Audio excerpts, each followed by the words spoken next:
नमस्कार मित्रांनो, खूप खूप स्वागत आहे तुमचं आपल्या या व्हिडिओमध्ये. मित्रांनो, सोशिओलॉजी 222 ठीक आहे. हा जो एटीकेचा पेपर आहे उद्या होणार आहे. याचे आपण आय-एम-पी क्वेशन्स आज बघणार आहे. ठीक आहे. तर एस-वाय-बी-ए, वाय-सी-एम-ए-ओ याचा हा विषय आहे. एस-ओ-सी 222 याचे आपण आज आय-एम-पी क्वेशन वगैरे तुम्हाला मी सांगणार आहे. ठीक आहे. मित्रांनो, माझ्याकडे जवळपास 3 प्रश्नपत्रिका आहेत जुन्या. तुम्हाला जर काही पाहिजे असेल तुम्ही आपल्या ॲप्लिकेशन प्ले स्टोरवरून डाउनलोड करू शकता. ॲपचं नाव आहे परीक्षित अभ्यास ए टू टॉप. ठीक आहे. तुम्ही असं सर्च करून घेऊ शकता किंवा तुम्ही माझं नाव टाकून डायरेक्ट अमोल आंधळे सर्च करून देखील तुम्ही ॲप जे डाउनलोड करू शकता. ठीक आहे. तर मित्रांनो चला व्हिडिओला सुरुवात करूया. आपल्याला आज आय-एम-पी क्वेशन शोधायचे आहेत एस-ओ-सी 222 जो की उद्या ए-टी-के-टीचा पेपर आहे. ठीक आहे, त्या संदर्भात. तर मित्रांनो सगळ्यात पहिला आपल्याला इथं आय-एम-पी क्वेशन बघायचा आहे. औद्योगिकरणाची वैशिष्ट्ये थोडक्यात लिहा. ठीक आहे. किंवा औद्योगिकरण कशाला म्हणायचं? हा प्रश्न तुम्हाला वाचून घ्यायचा आहे. ठीक आहे. नंतर आहे गोलमेज परीक्षेवर तुम्हाला 1 ते 2 प्रश्न येतो. त्यामुळे गोलमेज परीक्षेत तुम्हाला सगळे प्रश्न वाचून घ्यायचे आहेत.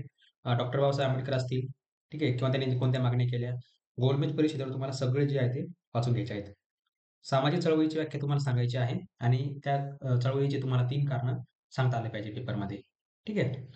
1765 ते 1857च्या काळात जे उठाव झाले त्यांची उद्दिष्टे तुम्हाला थोडक्यात त्याबद्दल तुम्हाला माहिती लिहायची आहे. परंपरा व आधुनिकता यातील तुम्हाला फरक स्पष्ट करता आला पाहिजे. परंपरा कशाला म्हणायचं, आधुनिकता कशाला म्हणायचं. ठीक आहे. नंतर आहे शेतकरी कामगार पक्षाचे 15 कलमे म्हणजे तुम्हाला जवळपास पूर्ण शेतकरी कामगार पक्ष जे आहे ते वाचून घ्यायचं आहे. ठीक आहे. नंतर आहे वैधानिक शहर आणि जनगणना शहर हे जे तुम्हाला ओळखायचे आहेत ते ते तुम्हाला थोडक्यात थोडक्यात त्याचा तुम्हाला निकष लिहायचा आहे. शहरातील प्रदूषणाविषयी थोडक्यात तुम्हाला माहिती लिहायची आहे. शहरामध्ये प्रदूषण वगैरे जे काही होतं त्याबद्दल. त्याच्यानंतर शेतकरी संघटना तुम्हाला वाचून घ्यायचं आहे. नंतर मानवी हक्काचा राजीनामा, मानवी हक्क हे तुम्हाला वाचून घ्यायचं आहे. कामाचे क्षेत्र आणि घर यातील अंतर निर्माण झाले ते स्पष्ट करा. ठीक आहे.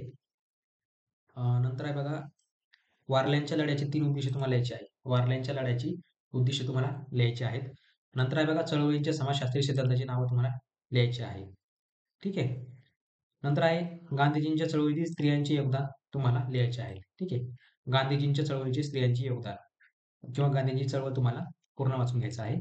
नंतर आहे कामगार चळवळीची व्याख्या तुम्हाला लिहायची आहे. 20व्या शतकातील कोणत्याही 2 शेतकऱ्यांच्या चळवळी लिहा. तर कुठल्याही तुम्हाला 2 चळवळी लिहिता आल्या पाहिजे. ग्राहकाचे स्वातंत्र्य यावर तुम्हाला माहिती लिहायची आहे. ठीक आहे. हे झाले आपले जवळपास 5-6 आय-एम-पी क्वेशन. समोर बघूया आपण अजून कुठले आपल्याकडे आय-एम-पी क्वेशन. भारतातील औद्योगिकरणाचा विकास स्पष्ट करायचा आहे. ठीक आहे. भारतातील औद्योगिकरणाचा विकास तुम्हाला स्पष्ट करायचा आहे. नंतर आहे शहरीकरणाची कारणे तुम्हाला लिहायची आहे. शहरीकरण का झाले, कसे झाले वगैरे, वगैरे. ठीक आहे. ते तुम्हाला लिहायचे आहे.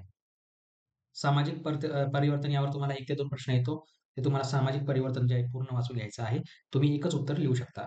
सामाजिक न्याय संकल्पना तुम्हाला स्पष्ट करायला असं विचारलं जाऊ शकतं. तर सामाजिक न्याय संस्था तुम्ही तुमच्या मनाने लिहू शकता. ठीक आहे. 19व्या शतकातील कौटुंबिक परिवर्तनावर विवेचन करा. 19व्या शतकामधील कौटुंबिक परिवर्तन, ठीक आहे. कसं होतं, काय होतं ते तुम्हाला लिहायचं आहे. रशियन राज्यक्रांती, ठीक आहे. हे देखील तुम्हाला विचारलं जाऊ शकतं. बलुतेदारी पद्धत यावर तुम्हाला 1 ते 2 प्रश्न येऊ शकतो. तर बलुतेदारी पद्धत कशाला म्हणायचे? तिचे वैशिष्ट्य काय आहेत? हे तुम्हाला सगळं लिहिता आलं पाहिजे. ठीक आहे. संयुक्त कुटुंबाची व्याख्या तुम्हाला सांगता आली पाहिजे. नामांतराच्या सर्व टिप लिहा. ठीक आहे. अजून ब्राह्मो समाज यावर देखील तुम्हाला टिप वगैरे लिहा असं काही विचारलं जाऊ शकतं. महात्मा गांधी व डॉक्टर बाबासाहेब आंबेडकर यांचे अस्पृश्यता निवारणाबाबतचे विचार मांडा. ठीक आहे. दोघांचे काय-काय विचार होते हे तुम्हाला मांडायचं आहे.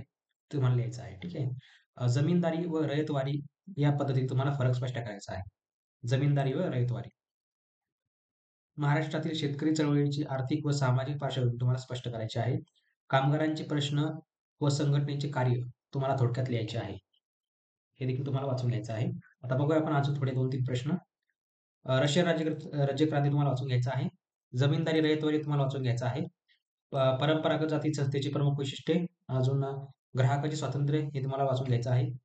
आधुनिकीकरण हे देखील तुम्हाला वाचून घ्यायचं आहे. हरित क्रांतीचे परिणाम, हरित क्रांती तुम्हाला वाचून घ्यायचं आहे. अजून याच्यामध्ये शहरीकरणातून निर्माण होणाऱ्या समस्या ते देखील तुम्हाला वाचून घ्यायचं आहे. मूलभूत चळवळी, हिंदू धर्मातील 4 वर्ण कोणते ते तुम्हाला वाचून घ्यायचं आहे. सगळ्या धर्मांचे तुम्हाला जे वर्ण आहे ते तुम्हाला करता आले पाहिजे. सत्यशोधक समाज यावर तुम्हाला माहिती लिहायची आहे. अ, अजून कुठला आहे औद्योगिकरणाचे फायदे आणि तोटे तुम्हाला विचारले जाऊ शकतात. ते देखील तुम्हाला लिहायचं आहे. औद्योगिकरणाचे फायदे आणि तोटे. कुटुंब विघटनाचे दुष्परिणाम. विघटन म्हणजे काय?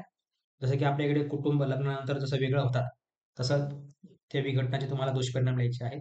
देशीवाद म्हणजे काय? देशीवाद म्हणजे काय? जो देशांतर्गत होतो तो देशीवाद. ठीक आहे. नागरीकरणाच्या प्रक्रियेतून कोणकोणते बदल होतात?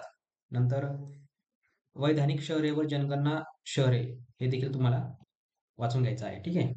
तर मित्रांनो अशा आहे तुम्हाला व्हिडिओ आवडला असेल. अशा प्रकारचे तुम्ही आय-एम-पी क्वेशन्स वगैरे तुम्हाला एवढे करायचे आहेत. तुम्ही एवढे जरी वाचून गेले, तुम्ही आरामात पास होऊ शकता. ठीक आहे. मित्रांनो तुम्हाला जर का होम असाइनमेंटचे उत्तर पाहिजे असतील, तर मी रेडीमेड पी अपलोड केलेले आहेत आपल्या ॲप्लिकेशनवर. परीक्षेत अभ्यास एटीटॉक हे तुम्हाला डाउनलोड करायचं आहे. ॲप्लिकेशन प्ले स्टोअरवरती उपलब्ध आहे. त्यातून तुम्ही डाउनलोड करू शकता. ठीक आहे. तर अशा मित्रांनो तुम्हाला व्हिडिओ आवडला असेल, तर भेटूया पुढच्या व्हिडिओमध्ये. तोपर्यंत बघत राहा, शिकत राहा. जय हिंद, जय महाराष्ट्र.